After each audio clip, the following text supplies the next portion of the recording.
Ukrainian forces fought back numerous attacks by Moscow's troops in the east of the country as Russians targeted a hospital in the Zaporizhzhia region with artillery fire over the past 24 hours. The General Staff of the Ukrainian military said on December 22, the Ukrainian military repelled attacks in 16 locations in the eastern Donetsk and Luhansk regions, the General Staff said. Выстрел! Bakhmut and Avdiivka, where the fiercest battles have been fought in recent months, were again targeted by the Russian forces, which also launched attacks on other locations in Donetsk,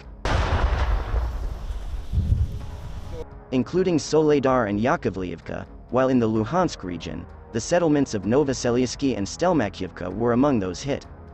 In the Zaporizhzhia region, Russian forces struck a hospital in hoorryble, the Ukrainian military said, but there were no immediate reports of casualties. Ukrainian forces struck Russian positions with warplanes and artillery, the General Staff said, adding that it shot down 3 Russian unmanned aerial vehicles, UAV.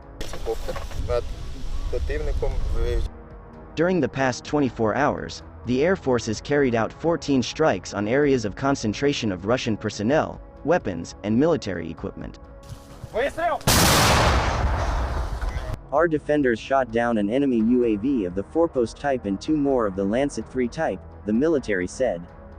The claims could not be independently verified. Meanwhile, the Ukrainian electricity grid operator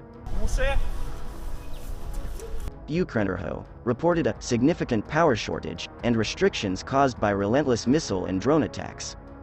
Russia has been targeting power infrastructure and other civilian objectives in Kyiv and other parts of the country with swarms of kamikaze drones as part of an apparent strategy to try to freeze Ukrainians and demoralize the population.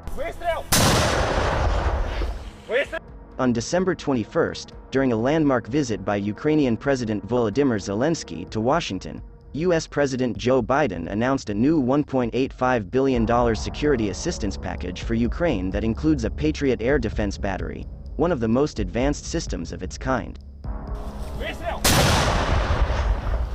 U.S. Secretary of State Antony Blinken said the system is capable of bringing down cruise missiles, short-range ballistic missiles, and aircraft at a significantly higher ceiling than previously provided air defense systems.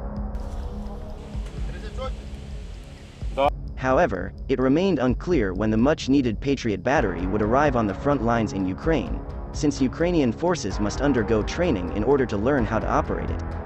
The training, expected to take place in Germany, could take several months, the Pentagon said on December 21.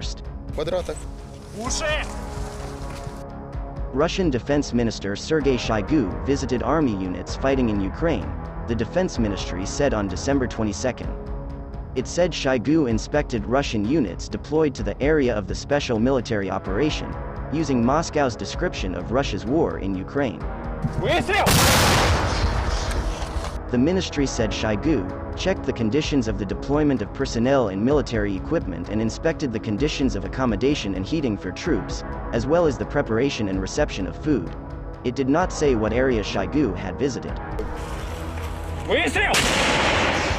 The Biden administration on December 21 unveiled new curbs on technology exports to Russia's Wagner military group, in a bid to further choke off supplies to the contractor over its role in the Russian invasion of Ukraine. The Wagner Group, which was added to a trade blacklist in 2017 after Russia annexed Ukraine's Crimea region,